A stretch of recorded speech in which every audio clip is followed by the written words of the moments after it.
Today, we are undertaking a deep dive into the absolute heart of African logistics.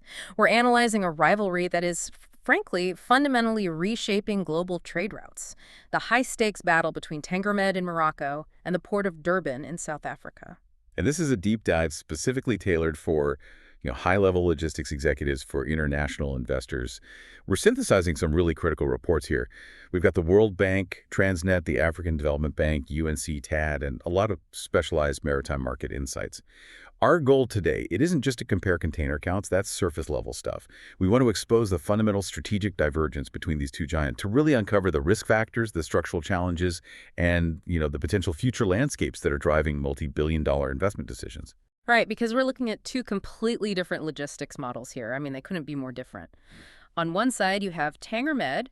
It's the geopolitical newcomer built from the ground up to be a pure transshipment powerhouse.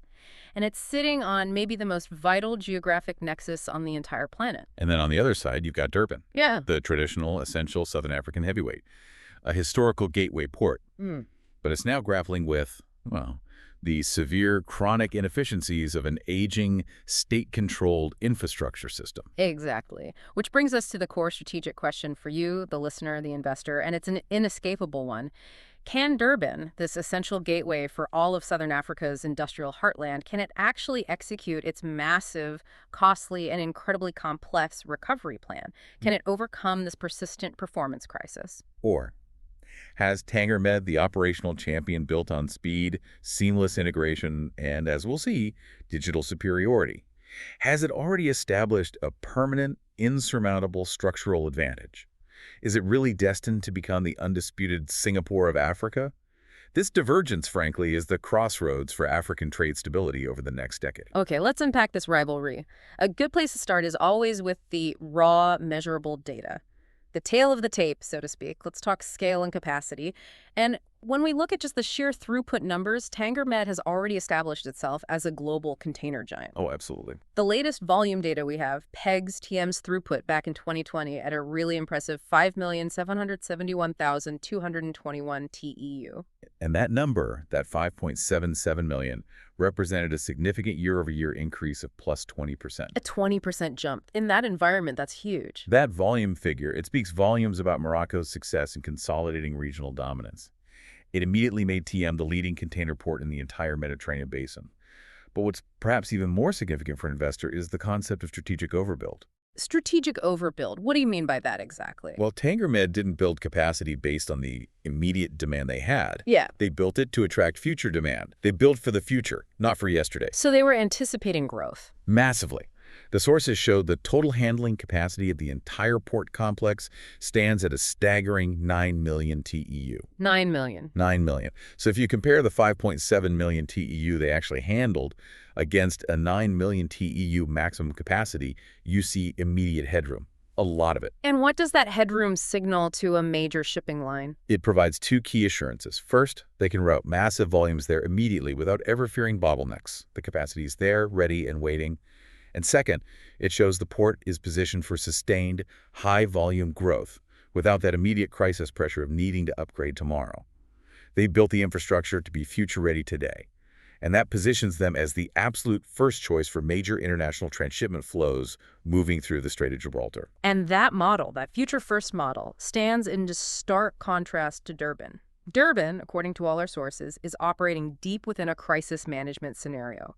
It's all driven by urgent necessity. 100%. Specifically, if we look at the Durban Container Terminal Pier 2, and this is the absolute engine room, it handles about 65% of all of South Africa's containerized cargo. The heart of the operation. Right. It currently operates with a capacity of just 2 million TEU. And that 2 million TEU capacity figure, specifically for Pier 2, that number is the source of the immense pressure the port is under. The sources project that the demand for container cargo, specifically coming through Durban, is expected to soar to 4.5 million TEUs over the next decade. Wow. Okay, so let's just pause on that for a second. Yeah. They are running a vital national trade gateway that will soon need to handle 4.5 million TEUs, with infrastructure that's currently designed for only 2 million. You've got it. That is the crisis in a nutshell. That's the logistics equivalent of trying to manage, I don't know, the traffic of a major city on a single country lane. It's a paralyzing bottleneck, Hmm. and it directly impacts South Africa's entire economy and the whole industrial Gauteng hinterland. This shortfall just highlights the sheer crippling necessity of the modernization projects they have planned. And their ambitions, the ones articulated in the KZN Master Plan, they are truly enormous. The long-term goal isn't incremental. It's not a small fix. It is transformative. They aim to grow the port's overall container volume capacity from the current 2.9 million TEUs for the whole port to an eventual staggering 11.4 million TEUs. 11.4 million. That is a statement of intent. It is. It's a statement that they want to not just recover their regional leadership, but to join the ranks of the global megaports. But the journey from 2.9 million TEU, and as we'll see, a 405th efficiency rank, to 11.4 million TEU, that requires a leap of faith few investors have taken in recent African history. Which brings us precisely to operational reality. And this is where the contrast between the two ports becomes, well, frankly, is shocking. We have to address the global benchmark for port operational health, the World Bank Container Port Performance Index, or the CPPI. The CPPI. It's the gold standard. It measures the time vessels spend in port, which is really just a proxy for efficiency and a critical cost input for every global shipping line. In the 2024 ranking, Durban placed dead last. And let's be clear, we aren't talking about the bottom quartile or, being the bottom 100. No, we're talking 405th out of 405 ports measured worldwide. They slipped from an already bad 399th in 2023 to the absolute confirmed bottom of the barrel in 2024. It's catastrophic. So as an investor, that 405th ranking isn't just an operational failure. It is the single greatest structural challenge that dictates Durban's entire strategic positioning. What did the World Bank specifically attribute this failure to? The report was clinical. It pointed to persistent structural challenges, limited automation, and crucially weaker hinterland connectivity. The link between the port and the rest of the country's freight system. Exactly. But the most immediate cause driving that rock-bottom ranking was the longer arrival and waiting times at anchor. So it's not even just about how fast they unload the ship once it's docked. No, that's the key. The failure isn't just inefficient loading and unloading. It's the entire marine services and port planning process failing to get vessels into the harbor in a timely manner. Ships are literally queuing outside the port for days, directly inflating logistics costs for every single South African company and damaging the reliability of global supply chains that depend on Durban. And we know this operational fragility was just aggressively exposed by geopolitical shockwaves. The Red Sea crisis in 2024. Right. Forcing vessels to reroute around the Cape of Good Hope put massive unanticipated strain on an already failing system. Exactly. The report explicitly stated that this rerouting exacerbated the existing structural underperformance in both Durban and Cape Town. And what's interesting is that while the total time spent at the berth, the actual loading and unloading, it didn't change dramatically between 2023 and 2024. But the arrival and waiting times, they skyrocketed. And that points directly to the bottlenecks in marine services pilotage control. The state-controlled operations. Huh. In South Africa, these often lack the agility and the resource allocation of private systems. So when a global crisis hits, Durban's fragile planning system just collapses under the weight of that unexpected volume. Okay, so what about Tanger Med's CPPI performance? We don't have their specific ranking from the sources, so how do we gauge its efficiency relative to Durban? We can use the Maritime Connectivity Index, which is equally powerful, especially for a transshipment hub like TM. In 2021, Tanger Med was ranked 24th globally for connectivity. 24th, so top tier. Right. It suggests top-tier operational excellence is just a baseline assumption for them. For global carriers, connectivity is paramount. If you are a transshipment hub, speed and reliability are your only currencies. TM's consistent, massive volume growth and its role as the first container port in the Med are direct evidence that the world's major carriers trust its ability to call, unload, reload quickly, and depart efficiently. That trust is built on proven speed. Fortunately, Durban isn't just sitting idle. There is a plan. The public-private partnership, the PPP, with ICTSI for DCT Pier 2, signals a decisive shift toward recovery. So what are the specific measurable efficiency targets laid out in that agreement that investors should be tracking? The targets are aggressive, they're non-negotiable, and they're designed to address the CPPI crisis head-on. First, the partnership aims to increase capacity at DCT2 from 2 million to 2.8 million TEU. A solid jump. Okay. But the real game changer is the crane productivity metric. They are targeting a dramatic rise from the current levels of around 18 gross moves per hour, or GMPH, up to 28 GMPH. Wait, a jump from 18 to 28 gross moves per hour. That's a planned predictive.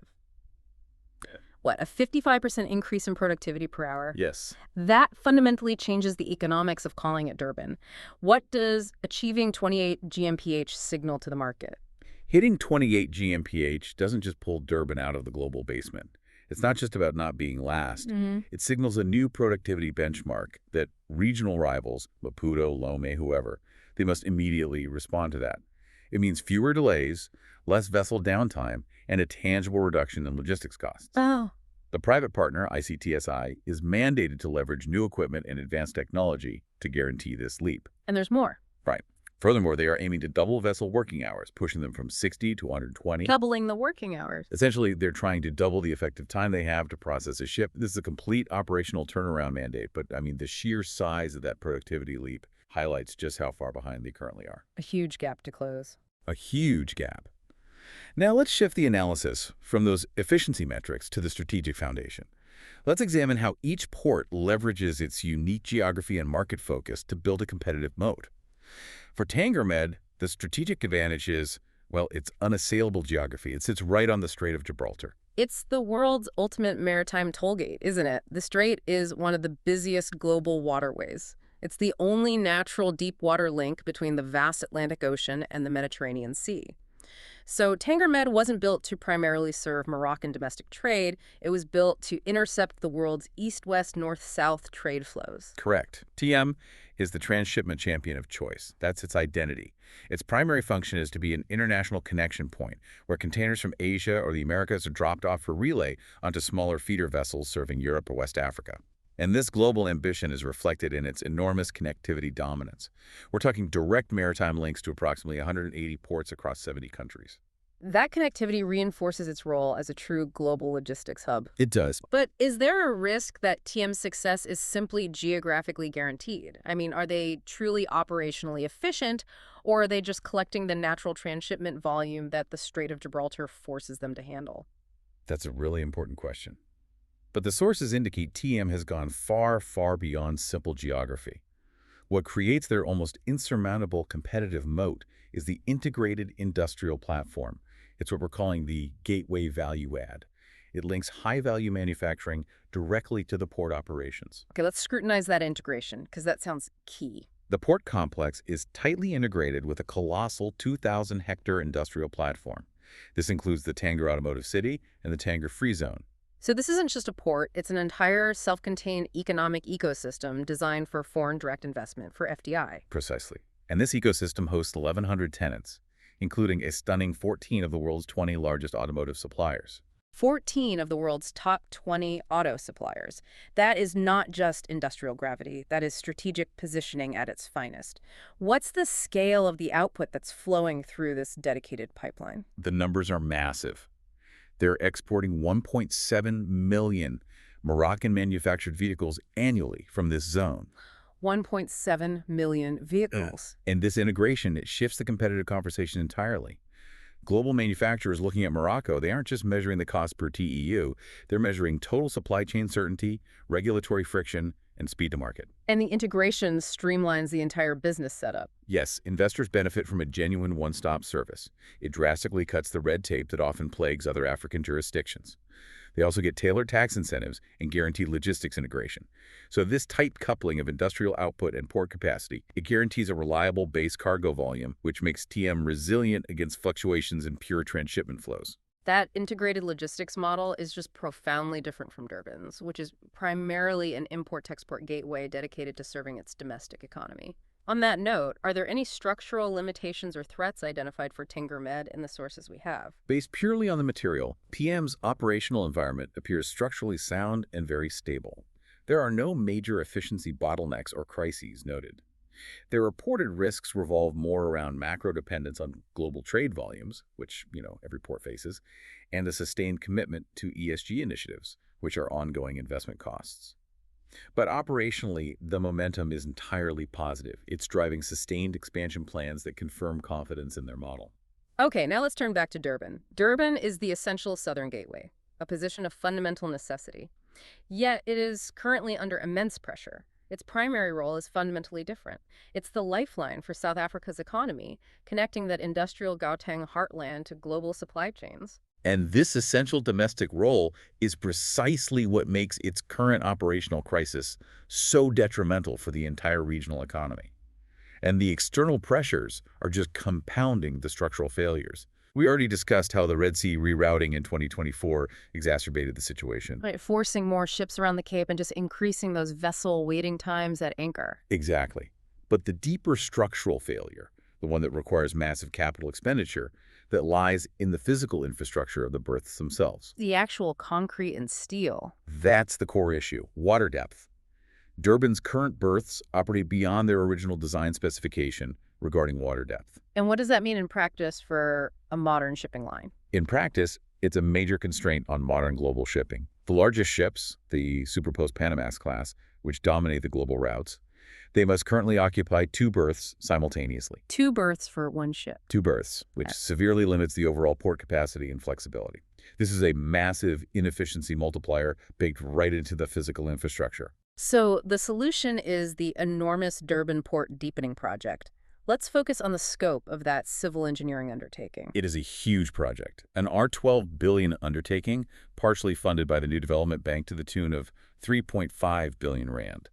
The scope involves deepening berths 203 to 04 and 205 from 12.8 meters to a modern standard of 16.5 meters. 16.5 meters, that's the global standard now. Pretty much. They will also lengthen the quay to 12,510 meters. And the goal is transformative. The goal is the ability to accommodate 3 Superpost Panamax vessels simultaneously, which is a physical impossibility today. And it has a 5-year project timeline starting in 2024. As the skeptical investor, I have to ask, what is the cost of delay here? I mean, given South Africa's history with infrastructure mega projects, is that timeline realistic, or is that the first place investors should hedge their bets? That is the core implementation risk, and we will drill down into that later. However, the benefits of achieving this are immense. The deepening is urgent not just for capacity, but for scheduling flexibility, which directly impacts that CPPI score. Increasing the draft will allow vessels requiring a depth deeper than 12.2 meters to enter the port at any time. They won't have to wait for high tide at anchor. This single operational change eliminates a chronic cause of the long vessel waiting times that drove their 405th ranking. It's an excellent illustration of how this massive R12 billion investment is directly targeted at solving that core inefficiency problem, moving vessels out of the costly, frustrating queue and into the berth faster. But the conclusion remains, doesn't it? Tanger Med built future capacity and seamless integration first. Durban is now forced into complex, costly, multi-year civil engineering projects just to recover basic operational capability. Just to keep pace with the ship sizes that have been standard for a decade. Exactly. And the contrast only sharpens when we pivot to the smart port factor. In 21st century logistics, efficiency isn't just about the draft of the water or the speed of the cranes. It's about the speed and reliability of data.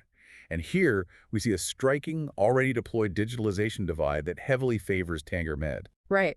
Tanger Med clearly demonstrates a comprehensive, deep, and cross-functional digital ecosystem that permeates their entire operation. Their ambition is paperless systems across the entire port and the industrial zone. So what's the central nervous system that manages all this? That would be the Tanger Med Port Community System, the TMPCS. This is the central platform for all public and private stakeholders. You've got the shipping lines, the customs agents, the industrial operators, the port authority, all exchanging data in a single environment. And that level of cross-functional stakeholder buy-in is incredibly difficult to achieve. It's a massive administrative achievement in itself, and it's what allows them to streamline all those administrative processes and maintain that lightning-fast pace. And this isn't theoretical, is it? They have specific high-impact applications in play right now. We talked about the Hazardous Materials Management Portal. That's a perfect tactical digital innovation.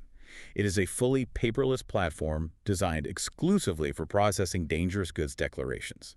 For global shippers, this means dramatically enhanced security, better traceability, and massive improvements in the speed and reliability of the data exchange needed for compliant dangerous goods handling. So they automated the entire information transmission chain to the relevant A authorities. whole thing. That level of streamlined compliance and speed is a huge competitive draw for international trade. And their efforts extend beyond just compliance into actual optimization. The logistics, connectivity, and gate access solution integrated into the TMPCS, it allows industrial operators to share documents and track flows in real time. And this is where the digital platform becomes a structural competitive advantage. It directly supports that high-value manufacturing base we were just talking about. By optimizing the traceability of freight flows, whether they are interzone, or moving directly from the industrial park to the port, they promote fluidity and speed. This is soft infrastructure actively supporting their high-value automotive supply chain. Exactly. It's ensuring manufacturers can maintain tight, just-in-time inventory systems. They're optimizing their supply chain on a macro scale using data. And the dematerialization efforts are everywhere, aren't they?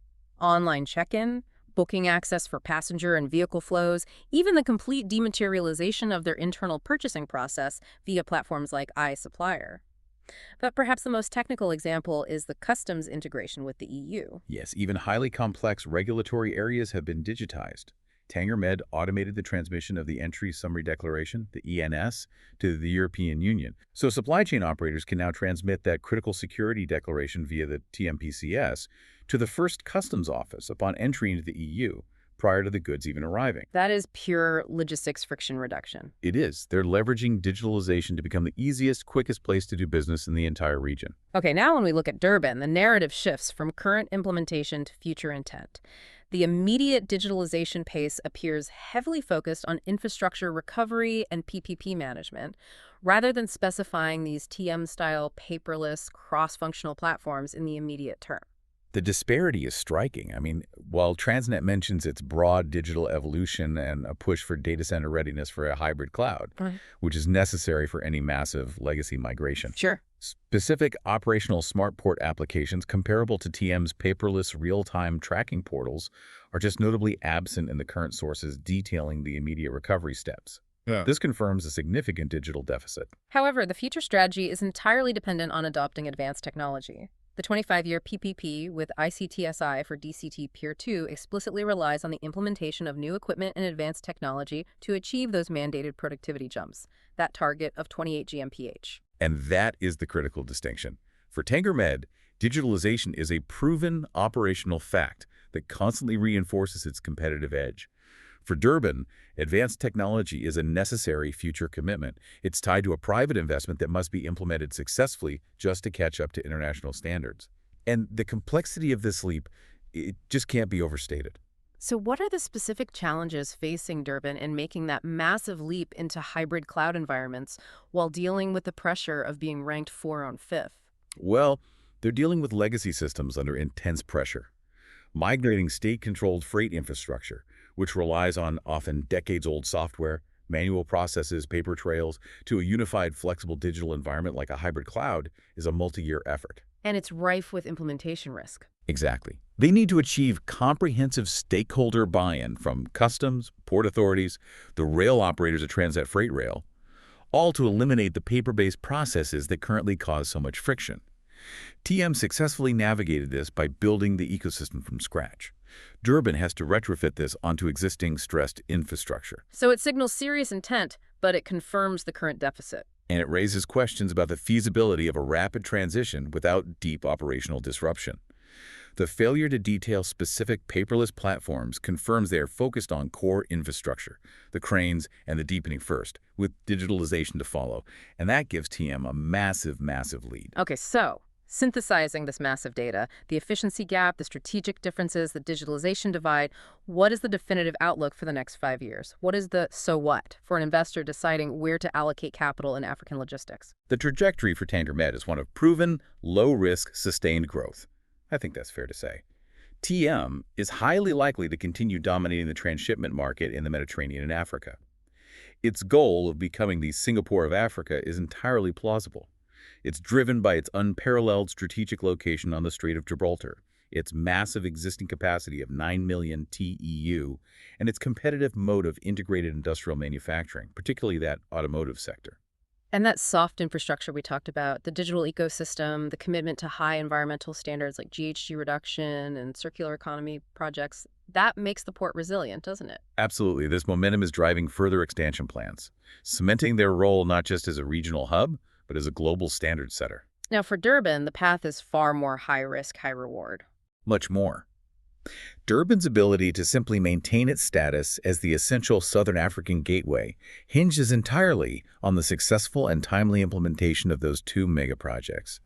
The multi-billion rand DCT Pier 2 PPP with ICTSI, which becomes effective in January 2026, and the R12 billion deepening project, which has a 5-year civil engineering timeline starting in 2024. Durban is unequivocally playing catch-up. They're attempting to compress decades of structural issues into a handful of years, but the sheer scale of the long-term ambition that projected 11.4 million TEU capacity, it suggests that if South Africa can pull this off, the reward is reclaiming dominance over the entire Southern African trade route. The competitive landscape is intensely motivated by Durban's current inefficiency, though. The World Bank ranking and the urgent need for modernization imply Durban is actively losing market share to rivals right now, today. Right. The source material hints at a future environment with aggressive interport rivalry, specifically mentioning the need for multiple competing terminal operators, up to 4 or more, according to one expert analysis. And that African Development Bank focus on the African Port Connectivity Portal Project, the APCPP, that also implies increased regional competition across the continent. It does. It places intense pressure on Durban to perform or face permanent volume erosion from ports like Maputo or Lome. Okay, let's dedicate some time to breaking down the specific risks for investors. First, the investment thesis for Tanger Med. It seems like a low-risk growth bet, but where are the key caution points?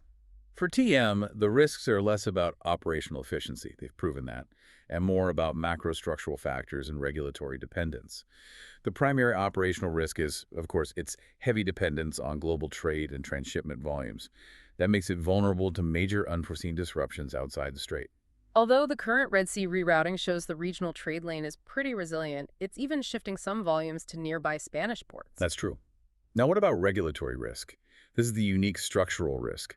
TM's operations are heavily influenced by the Tanger Mediterranean Special Agency, the TMSA, which is a public territorial stakeholder. So, a government agency. Right. And while the zone is praised for its streamlined business setup and tax incentives making business easier than virtually anywhere else in Africa, any public agency carries the inherent potential for future regulatory shifts or political influence that could impact long-term financial stability. So investors have to have confidence in Morocco's long-term commitment to the TMSA's operational independence and strategic vision. Exactly. And we also have to factor in the cost of their commitment to high ESG standards. It's significant. It is. TM's deep commitment to CSR, GHG reduction, and circular economy projects like generalizing LED lighting, using recycled wastewater, recycling 52,000 tons of industrial waste in 2020. This is all vital for maintaining its reputation as a global hub. But this means continuous mandatory investment in areas that don't yield immediate operational ROI. It's a necessary cost of doing business at a global, transparent standard. It requires constant capital allocation. Okay, now let's talk Durban. The investment thesis here is all about recovery and massive upside if the plan works. But the risk profile is dramatically higher. We have to scrutinize the potential for failure. What is the primary overriding concern for an investor looking at Durban? Implementation risk. In big, bold letters, this is the single largest factor driving the Durban investment thesis. The success of the investment relies entirely on the timely, successful, and efficient execution of those two massive, multi-year, capital-intensive projects, the DCT2 PPP and the deepening project. And a failure to deliver these on time or failure to hit those 28 gross moves per hour targets. Or any challenges in sustaining the partnership with ICTSI would ensure the crippling inefficiency. The 405th ranking persists and the volume losses become permanent. And secondly, there's the structural and political risk. Durban's challenges are systemic. They're not isolated to the pier itself. Precisely. The World Bank report cited persistent structural challenges and weaker hinterland connectivity. Addressing these demands national systemic reforms that have to extend far beyond the port gates, notably concerning South Africa's national freight system, which is state-controlled by Transnet. So an investor entering the port must acknowledge they are exposed to the efficiency of the national rail and freight network. That's the risk. If the port hits 28 GMPH, but the trains can't clear the cargo, the bottleneck just shifts inland. It's a complex systemic bet on national reform, not just on a port investment. 100%. And finally, that market share erosion risk remains palpable. It's a real and present danger. So if Durban's instability continues for the duration of this 5-year deepening project, Rivals, particularly well-run regional ports or new DP World projects in West Africa, they could permanently capitalize on that. They could establish new, reliable shipping patterns, making it much, much harder for Durban to regain lost volumes, even after modernization. An investor in Durban is betting that the recovery can happen faster than competitors can permanently seize that market gap. so this deep dive has highlighted a really startling gulf. Tanger Med is the blueprint for integrated, digitally advanced maritime success in the 21st century. It's the proven, low-risk growth model in a dynamic hub market. Durban, conversely, is the high-stakes, mandatory modernization play. And the decision for investors is essentially choosing between those two models. On one hand, you have low-risk, proven geographically dominant growth with TM. On the other, you have potentially high-reward market dominance in a massive gateway economy with Durban, provided, and it's a huge provided, those implementation and structural risks can be aggressively managed through governance and a successful private partnership. We established that the Red Sea crisis exacerbated Durban's problems by forcing traffic around the Cape. But let's look ahead strategically. Let's end with a provocative thought.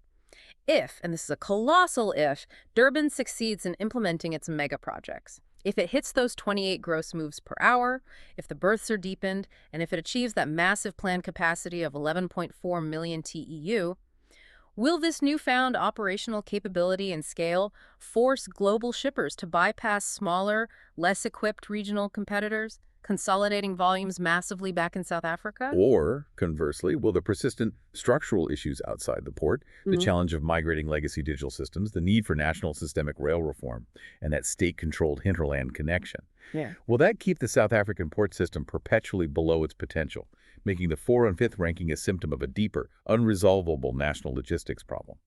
This lingering uncertainty, this question of Durban's ability to integrate its efficiency gains into the broader South African freight system, that is the core risk for African logistics stability over the next decade. It's the difference between a regional leader setting global standards and a regional powerhouse that is fighting desperately just to be relevant again. Food for thought as you strategize your next move in African infrastructure. We'll see you on the next deep dive.